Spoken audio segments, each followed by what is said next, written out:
Hello friends, ಇವತ್ತಿನ ಸಂಚಿಕೆಯಲ್ಲಿ ಏನಾಯಿತು ಅಂತ ನೋಡ್ಕೊಂಡು ಬರೋಣ ಬನ್ನಿ. ಶಕುಂತಲಾ ಅವರು ಸೂಜಿ ತಗೊಂಡು ಬಟ್ಟೆ ಹೊಲಿತಾ ಇರುವಾಗ JP ಬಂದು ಶಕುಂತಲಾ ಹತ್ರ, ನೀವೇನು 20 ವರ್ಷದ ಹುಡುಗಿನ, 70 ತುಂಬಿ ಆಗಲೇ 1 ವರ್ಷ ಆಯಿತು, ಈ ವಯಸ್ಸಲ್ಲಿ ನಿನಗಿದೆಲ್ಲ ಬೇಕಾ, ಹುಷಾರು, ಸೂಜಿ ಕೈಗೆ ಚುಚ್ಕೊಂಡ್ರೆ ಕಷ್ಟ ಅಂತಾರೆ.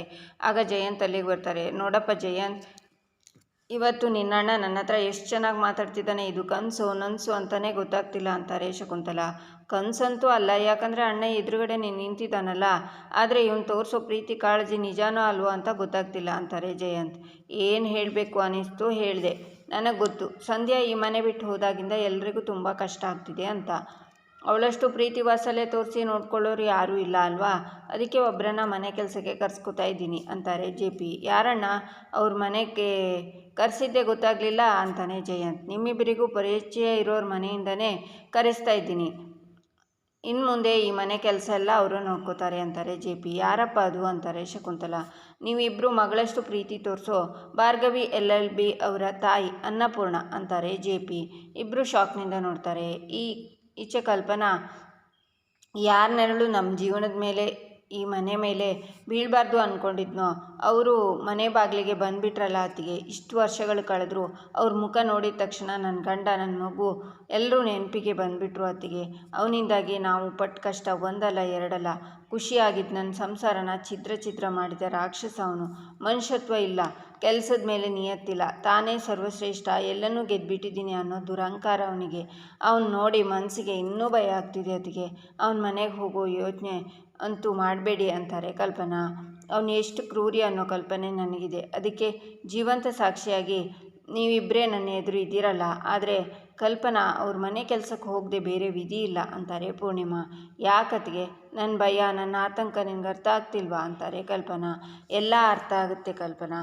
ಅವತ್ತು ಬೃಂದನ್ ಮದುವೆ ವಾರ್ಷಿಕೋತ್ಸವಕ್ಕೆ ಅವ್ರ ಮನೆಗೆ ಹೋಗಿದ್ನಲ್ಲ, ಅವತ್ತು ಅವರೆಲ್ಲ ನನ್ನ ಜೊತೆ ನಡ್ಕೊಂಡಿದ್ದ ರೀತಿ ಆರ್ಭಟ ನೋಡೇ ಭಯವಾಗಿತ್ತು. ಎಲ್ಲರ ಮುಂದೆ ಹೇಗೆ ಅವಮಾನ ಮಾಡಿದ್ರು ಗೊತ್ತಾ ಅಂತಾರೆ ಪೂರ್ಣಿಮಾ. ಇಷ್ಟೆಲ್ಲ ಗೊತ್ತಿದ್ರು ಪ್ರತಿದಿನ ಅವ್ರು ಮಾಡೋ ಅವಮಾನನ ಸಹಿಸ್ಕೋತೀಯಾ? ಬೃಂದಂಗೆ ಫೋನ್ ಮಾಡಬೇಡ, ದುಡ್ಡು ಕೇಳಬೇಡ ಅಂದೆ ನೀನು, ಆದರೆ ನಾನೇ ನಿನ್ನ ಮಾತನ್ನು ಕೇಳಲಿಲ್ಲ. ನಮ್ಮ ಕಷ್ಟನ JP ಮುಂದೆ ಊದಿ ಈ ತರಹ ಮಾಡ್ತಾಳೆ ಅಂತ ಬೃಂದ ನಾನು ಅಂದ್ಕೊಂಡಿರಲಿಲ್ಲ ಅತ್ತಿಗೆ ಅಂತಾರೆ ಕಲ್ಪನಾ. ಬೃಂದ ಬಗ್ಗೆ ದುಃಖಪಟ್ಟು ಅರ್ಥನೇ ಇಲ್ಲ ಕಲ್ಪನಾ. ಕೊಟ್ಟೆಣ್ಣು ಕುಲಕ್ಕೆ ಹೊರಗೆ ಅನ್ನೋದನ್ನು ನಾವೇ ಮರೆತುಬಿಟ್ಟಿದ್ದೀವಿ, ಆದರೆ ಅವಳು ಅದನ್ನು ಜ್ಞಾಪಿಸ್ತಿದ್ದಾಳೆ. ಹೆತ್ತವರಿಗೆ ಹೆಗ್ಗಣ ಮುದ್ದು ಅಂತಾರಲ್ಲ, ಹಾಗೆ ನಾನು ಅವಳನ್ನು ತುಂಬ ನಂಬಿಬಿಟ್ಟೆ. ಅದರ ಪ್ರತಿಫಲನೇ ಇದು. ಹೋಗಲಿ ಬಿಡು, ಈಗೇನು, ನಾನು ಅವ್ರ ಮನೆಗೆ ಕೆಲಸಕ್ಕೆ ಹೋಗಿ ಬರಬೇಕು ಅಷ್ಟೇ ಅವ್ರ ಉದ್ದೇಶ. ಹೋಗಿ ಬರ್ತೀನಿ ಬಿಡು. ಅವರು ಬಿಟ್ಟಿಯಾಗಿ ನನ್ನ ಹತ್ರ ಏನೂ ಕೆಲಸ ಮಾಡಿಸ್ಕೋತಿಲ್ವಲ್ಲ ಅಂತಾರೆ ಪೂರ್ಣಿಮಾ. ಈಚೆ ಜಯಂತ್, ಅಣ್ಣ ನೀನು ಏನು ಮಾಡೋದಕ್ಕೆ ಹೊರಟಿದ್ಯಾ ಅಂತಾರೆ. ನಿನಗೆ ಪ್ರಜ್ಞೆ ಇದೆಯಾ? ಇದು ದೊಡ್ಡ ತಪ್ಪಣ್ಣ ಅಂತಾರೆ. ಇಲ್ಲ ಜಯಂತ್, ನಾನೇನು ಅವರನ್ನು ಬನ್ನಿ ಅಂತ ಬೇಡ್ಕೊಳ್ಲಿಲ್ಲ. ಅವ್ರು ನನ್ನ ಕಾಲು ಹಿಡ್ಕೊಂಡು ಬೇಡ್ಕೊಂಡ್ರು, ನನಗೆ ದುಡ್ಡು ಬೇಕು ಅಂದರು. ದುಡ್ಡೇನು ಪುಕ್ಸಟೆ ಸಿಗುತ್ತಾ? ಅದಕ್ಕೆ ಕೆಲಸ ಮಾಡಿ ದುಡ್ಡು ಕೊಡ್ತೀನಿ ಅಂದೆ. ನಿನಗೆ ಇದು ಗೊತ್ತಾಗಲ್ಲ ಬಿಡು. ನನ್ನ ದುಡ್ಡಲ್ಲಿ ಬಿಟ್ಟು ತಿನ್ಕೊಂಡು ಬಿದ್ದಿರೋ ನಿನಗೆ ದುಡ್ಡಿನ ಬೆಲೆ ಎಲ್ಲಿ ಗೊತ್ತಾಗಬೇಕು ಅಂತಾರೆ JP. ಬೇಡ ಕಣೋ, ನಮ್ಮ ಹತ್ರ ಹಣ ಅಧಿಕಾರ ಇದೆ ಅಂತ ಬೇರೆಯವರ ಅಸಹಾಯಕತೆನ ದುರುಪಯೋಗ ಪಡಿಸ್ಕೋಬೇಡ ಅಂತಾರೆ ಶಕುಂತಲಾ. ಯಾವ ಕಾಲದಲ್ಲಿದೆಯೇ ನೀನು? ಈಗ ಈ ಜಗತ್ತು ನಡೀತಿರೋದು ಹೀಗೆ. ಆ ಭಾರ್ಗವಿ ಎಷ್ಟೆಲ್ಲ ಹಾರಾಡಿದ್ಲು, ಅವಳು ಕೊಟ್ಟಿರೋ ಒಂದೊಂದು ತೊಂದರೆಗೂ ನಾನು ಉತ್ತರ ಕೊಡಲೇಬೇಕು.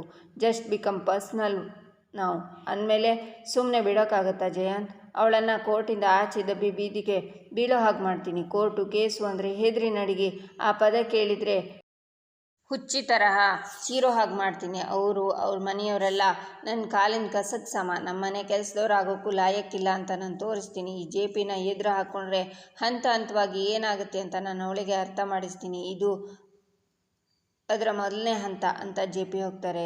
ಈಚೆ ಪೂರ್ಣಿಮಾ, ಇವರು ಹುಷಾರಾಗೋಕ್ಕೆ, ಭಾರ್ಗವಿಗೆ ನನ್ನ ಕೈಯಿಂದ ಸಹಾಯ ಮಾಡೋಕ್ಕೆ ದೇವ್ರು ನನಗೊಂದು ಅವಕಾಶ ಮಾಡಿಕೊಟ್ಟಿದ್ದಾನೆ ಅಂತಾರೆ ಪೂರ್ಣಿಮಾ. ಇಷ್ಟು ದಿನ ನೀನು ಬರೀ ಭಾರ್ಗವಿ ಅಮ್ಮ ಅಂತ ಗೊತ್ತಿತ್ತು, ಈಗ ನೀನು ರವೀಂದ್ರ ಭಟ್ಕಳ ಹೆಂಡತಿ ಅನ್ನೋದು ಗೊತ್ತು ಅವರಿಗೆ.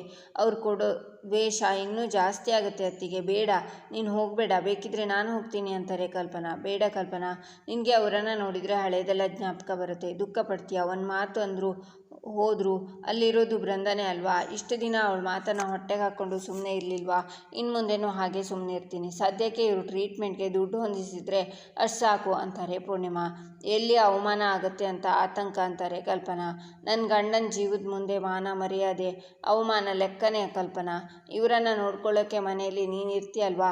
ಆ ಧೈರ್ಯದ ಮೇಲೆ ನಾನು ಹೋಗ್ಬರ್ತೀನಿ. ಯಾವುದೇ ಕಾರಣಕ್ಕೂ ನೀನು ಈ ವಿಷಯನ ಭಾರ್ಗವಿಗೆ ಹೇಳಬಾರ್ದು. ಪಾಪ ಅವಳು ಅವತ್ತು ಒಂದಿನ ನನಗೆ ಅವಮಾನ ಆಗಿದೆ ಅಂತ ಗೊತ್ತಾಗಿದ್ದಾಗಲೇ ಹತ್ಬಿಟ್ಟಿದ್ಲು. ಇನ್ನು ಈ ವಿಷಯ ಅವಳಿಗೆ ಗೊತ್ತಾದರೆ ಅವಳಿಗೆ ದೊಡ್ಡ ಆಘಾತ ಆಗುತ್ತೆ. ದಯವಿಟ್ಟು ಈ ವಿಷಯ ಭಾರ್ಗವಿಗೆ ಹೇಳಬೇಡ ಅಂತಾರೆ ಪೂರ್ಣಿಮಾ. ಸರಿ ಅಂತಾರೆ ಕಲ್ಪನಾ. ಈಚೆ ರೂಮಲ್ಲಿ ಚರಣ್ ಫೋನ್ ನೋಡ್ತಾ ಕೂತಿರ್ತಾನೆ. ಆಗ ಬೃಂದ, ಚರಣ್, ಈ 2 ಸೀರೆಯಲ್ಲಿ ಯಾವುದು ಉಟ್ಕೊಳ್ಳಿ, ಯಾವ್ದು ಚೆನ್ನಾಗಿ ಕಾಣಿಸುತ್ತೆ ಅಂತಾಳೆ. ನನ್ನನ್ನು ಯಾಕೆ ಕೇಳ್ತೀಯ? ನಿನ್ಗೆ ಯಾವ್ದು ಬೇಕೋ ಅದನ್ನು ಉಟ್ಕೋ ಅಂತಾನೆ ಚರಣ್. ಯಾಕೆ ಚರಣ್ ಡಲ್ ಆಗಿದೆಯಾ ಅಂತಾಳೆ ಬೃಂದ. ಡ್ಯಾಡ್ ಮುಂದೆ ನನ್ನನ್ನು ಯಾಕೆ ಸುಳ್ಳು ಹೇಳೋ ಥರ ಮಾಡಿದೆ ಅಂತಾನೆ ಚರಣ್. ಅದರಲ್ಲೇನಿದೆ ತಪ್ಪು? ಗಂಡ ಹೆಂಡತಿ ಅಂದಮೇಲೆ ಒಬ್ಬರು ಹೆಲ್ಪ್ ತಗೊಳ್ಬೇಕಪ್ಪ ಅಂತಾಳೆ ಬೃಂದ. ನೀನು ಮಾಡಿದ್ದು ಹೆಲ್ಪ್ ತಗೊಳ್ಳೋದು ಅನ್ನಲ್ಲ, ಬ್ಲ್ಯಾಕ್ ಮೇಲ್ ಅಂತಾನೆ ಚರಣ್. ನೋಡು ಚಿನ್ನ, ನಿನ್ನ ಲೈಫ್ ನನ್ನ ಜೊತೆ, ನನ್ನ ಲೈಫ್ ನಿನ್ನ ಜೊತೆ ಅಂತ ಫಿಕ್ಸ್ ಆಗೋಗಿದೆ. ಇಷ್ಟೆಲ್ಲ ಆದಮೇಲೂ ಇನ್ನೂ ಹಳೆ ಫ್ಲ್ಯಾಶ್ ಬ್ಯಾಕ್ ಸ್ಟೋರಿನ ಇಟ್ಕೊಂಡು ಕುಯ್ಬೇಡ. ಇವತ್ತಿಂದ ಎಲ್ಲ ಫ್ರೆಶ್ ಸ್ಟಾರ್ಟ್ ಅಂದ್ಕೊಳ್ಳೋಣ. ಅದು ನಿನಗೂ ಒಳ್ಳೆಯದು, ನನಗೂ ಒಳ್ಳೆಯದು ಅಂತಾಳೆ ಬೃಂದ. ಇಲ್ಲ, ನಾವಿಬ್ಬರು ದೂರನೇ ಇರಬೇಕು. ಅದು ನಿನಗೂ ಒಳ್ಳೆಯದು, ನನಗೂ ಒಳ್ಳೆಯದು ಅಂತಾನೆ ಚರಣ್. ಹಲೋ, ನನ್ನ ಮನೆಯಿಂದ ಹೊರಗಡೆ ಕಳಿಸೋದು ಹೇಗೆ ಅಂತ ಕೂತು ಟೈಮ್ ವೇಸ್ಟ್ ಮಾಡಬೇಡ. ಅದು ನಿನ್ನ ಕೈಲಿ ಆಗದೆ ಇರೋ ಕೆಲಸ ಚರಣ್. ಒಂದು ವೇಳೆ ಮುಂದಿನ ಸಲ ನಾನು ಮನೆಯಿಂದ ಹೊರಗೆ ಹೋಗಲೇಬೇಕು ಅನ್ನೋದು ಏನಾದರೂ ಆದರೆ ನಿನ್ನನ್ನು ಕರ್ಕೊಂಡೇ ಹೋಗ್ತೀನಿ. ಜಪ್ಪಯ್ಯ ಅಂದರೂ ನಿನ್ನನ್ನು ಯಾರಿಗೂ ಬಿಟ್ಕೊಡಲ್ಲ. ನಾನು ನಿನ್ನ ಹೆಂಡತಿ. ಅದನ್ನು ನೀನು ಎಷ್ಟು ಬೇಗ ಅರ್ಥ ಮಾಡ್ಕೋತೀಯೋ ಅಷ್ಟು ಒಳ್ಳೆಯದು. ನನಗೆ ಬೇಕಾಗಿದ್ದನ್ನು ಪಡ್ಕೊಳ್ಳೋಕ್ಕೆ ನನ್ನ ಸ್ವಂತ ತಂಗಿನೇ ಕೇರ್ ಮಾಡದೇ ಇರೋಳು, ಇನ್ನು ನಿನ್ನನ್ನು ಅಂತ ನಗ್ತಾಳೆ ಭಾರ್ಗವಿ. ಸಾಕು, ಹೇಳಿದ್ದೆ ಎಷ್ಟು ಸಲ ಹೇಳ್ತೀಯ ನೀನು? ನಿನ್ನ ಕೊರಳಿಗೆ ತಾಳಿ ಕಟ್ಟಿದಾಗಿಂದ ನನ್ನ ಲೈಫ್ ಎಕ್ಬಿಟ್ಟು ಹೋಗಿದೆ. ಒಂಚೂರು ನೆಮ್ಮದಿನೇ ಇಲ್ದಂಗೆ ಆಗಿದೆ. ನನ್ನ ಲೈಫ್ ಹೇಗಿರಬೇಕು, ಹೇಗೆ ನಡ್ಕೋಬೇಕು ಅಂತ ಎಲ್ಲ ನೀನೇ ಡಿಸೈಡ್ ಮಾಡ್ತಿದ್ಯಾ. ಸಾಕಾಗಿ ಹೋಗಿದೆ ನನಗೆ ಅಂತಾನೆ ಚರಣ್. ನೀನು ದಾರಿ ತಪ್ಪದೇ ಇರೋ ಹಾಗೆ ನೋಡ್ಕೊಳ್ಳೋ ಕರ್ತವ್ಯ ನಂದು ಅಂತಾಳೆ ಬೃಂದ. ಇನ್ನೂ ಯಾಕೆ ಈ ನಾಟಕ? ನಿನ್ನ ಗುಟ್ಟು ಹೊರಗಡೆ ಬರಬಾರ್ದು ಅಂತಾನೆ ಚರಣ್. ನನ್ನ ಗುಟ್ಟು ರಟ್ಟಾಗಿ ಹೋಗಿದೆ. ನಿನ್ನ ರಟ್ಟಾಗೋದಷ್ಟೇ ಬ್ಯಾಲೆನ್ಸ್. ಚರಣ್ ಭಾರ್ಗವಿನ ಪ್ರೀತಿಸ್ತಿದ್ದ ಅಂತ ಮಾವಂಗೆ ಗೊತ್ತಾದರೆ ನಿನ್ನ ಪರಿಸ್ಥಿತಿ ಅಂತಾಳೆ ಬೃಂದ. ಪ್ಲೀಸ್, ನಾನೊಂದು ಕೇಳ್ತೀನಿ, ನಡ್ಸ್ಕೊಡ್ತೀಯ ಅಂತಾನೆ ಚರಣ್. ನೀನು ಪ್ರೀತಿಯಿಂದ ಕೇಳಿದರೆ ನಡ್ಸ್ಕೊಡ್ತೀನಿ. ಅದೇನು ಅಂತ ಕೇಳು ಅಂತಾಳೆ ಬೃಂದ. ನನ್ನ ಜೀವನನ ಹಾಳು ಮಾಡಿದ್ಯಾ? ಅಟ್ಲೀಸ್ಟ್ ಆ ಭಾರ್ಗವಿ ಜೀವನನಾದರೂ ನೆಮ್ಮದಿಯಾಗಿರೋಕೆ ಬಿಡು. ಅವಳು ಕೋರ್ಟು ಮನೆ ಅಂತ ಇದ್ದಾಳೆ. ನೀನು ಪರ್ಸ್ನಲ್ ವಿಚಾರಕ್ಕೆ ಬಂದಿಲ್ವಲ್ಲ?